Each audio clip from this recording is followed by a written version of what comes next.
നമ്മൾ നേരത്തെ പഠിച്ചിരുന്ന ഒരു ടേം ആയിരുന്നു അസറ്റ്. അതിൻ്റെ ക്ലാസിഫിക്കേഷൻ നമ്മൾ ഫിക്സഡ് അസറ്റ് എന്നും കറണ്ട് അസറ്റ് എന്നും പറഞ്ഞിരുന്നു. അപ്പോൾ ഞാൻ പറഞ്ഞിരുന്നു ഫിക്സഡ് അസറ്റിനെ വീണ്ടും നമ്മൾ ക്ലാസിഫൈ ചെയ്തു പോകുന്നു അല്ലേ. അപ്പം asset can be classified into fixed and current. Then fixed asset again classified into tangible asset, intangible asset, wasting asset, then fictitious asset. അങ്ങനെ 4ആയിട്ട് നമുക്ക് കാറ്റഗറൈസ് ചെയ്യാൻ സാധിക്കും. നമുക്ക് ഓരോന്നും എന്താണെന്ന് നോക്കാം. First of all tangible asset. As it's name indicate, അതിൻ്റെ പേര് സൂചിപ്പിക്കുന്നത് പോലെ തന്നെ ടാഞ്ചിബിൾ അസറ്റ്, നമുക്ക് കാണാനോ സ്പർശിക്കാനോ കഴിയുന്ന തരത്തിലുള്ള അസറ്റിനെയാണ് നമ്മൾ എങ്ങനെ ക്ലാസിഫൈ ചെയ്തിരിക്കുന്നത്? ടാഞ്ചിബിൾ അസറ്റ് എന്ന് വിളിക്കുന്നത്. Okay, tangible assets are those asset which can be seen or touch.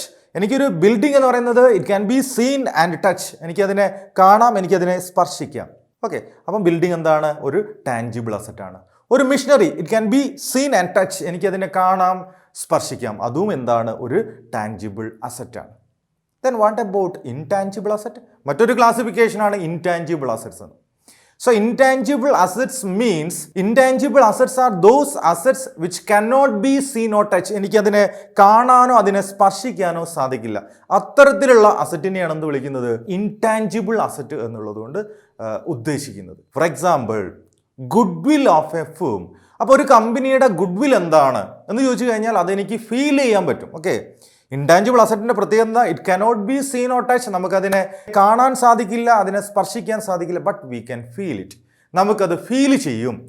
ഒരു കമ്പനിയുടെ ഗുഡ് വിൽ നമുക്ക് കാണാൻ കഴിയില്ല, ബട്ട് വി ക്യാൻ എക്സ്പീരിയൻസ്. നമുക്കത് എക്സ്പീരിയൻസ് ചെയ്യാൻ സാധിക്കും. അപ്പം ഗുഡ് വിൽ എന്താണ്? ഒരു ഇൻടാഞ്ചിബിൾ അസറ്റാണ്. കോപ്പി റൈറ്റ് എന്താണ്? മറ്റൊരു ഇൻടാഞ്ചിബിൾ അസറ്റാണ്. പാറ്റന്റ് എന്താണ്? മറ്റൊരു ഇൻടാഞ്ചിബിൾ അസറ്റാണ്. എക്സാമ്പിൾ കൃത്യമായി ഓർത്ത് വെക്കണം. പലപ്പോഴും 1 മാർക്ക് ക്വസ്റ്റ്യൻ ആയിട്ട് ഇത് ചോദിക്കാറുണ്ട്. ഓക്കെ, ഇപ്പോൾ 2 ആളെ നമ്മൾ പരിചയപ്പെട്ടു. ഒന്ന് ടാഞ്ചിബിൾ അസറ്റാണ്, മറ്റൊന്ന് ഇൻടാഞ്ചിബിൾ ആണ്. Then next one wasting assets means the asset which get exhausted, കാലിയായി പോകും. Okay, due to extraction.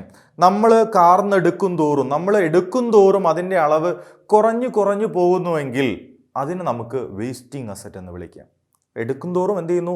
അതിൻ്റെ ക്വാണ്ടിറ്റി എന്ത് ചെയ്യാണ്? കുറഞ്ഞു പോകുന്നുവെങ്കിൽ അതിന് നമുക്ക് വേസ്റ്റിംഗ് അസറ്റ് എന്ന് വിളിക്കാം. ഫോർ എക്സാമ്പിൾ ഓയിൽ ഫീൽഡ്, എണ്ണപ്പാടം. അവിടെ നമ്മൾ പെട്രോളിയം എടുക്കും തോറും എന്ത് ചെയ്യും? അതിൻ്റെ quantity കുറയുന്നുണ്ട്.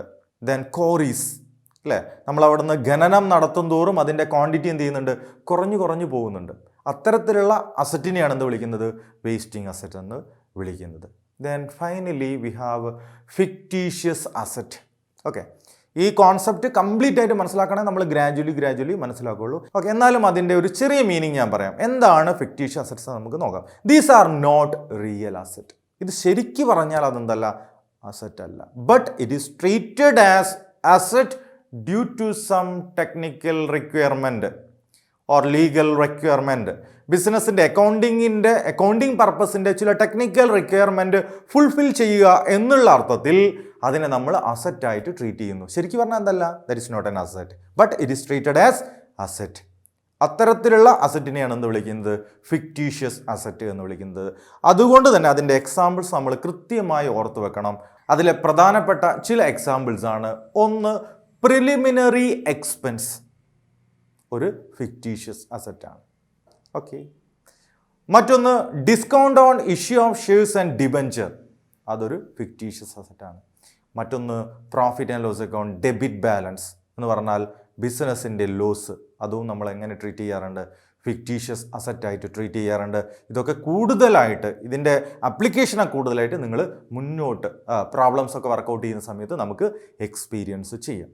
So these are the main classification of fixed asset. എന്തൊക്കെയാണ്? Tangible, intangible asset, wasting asset, fictitious asset.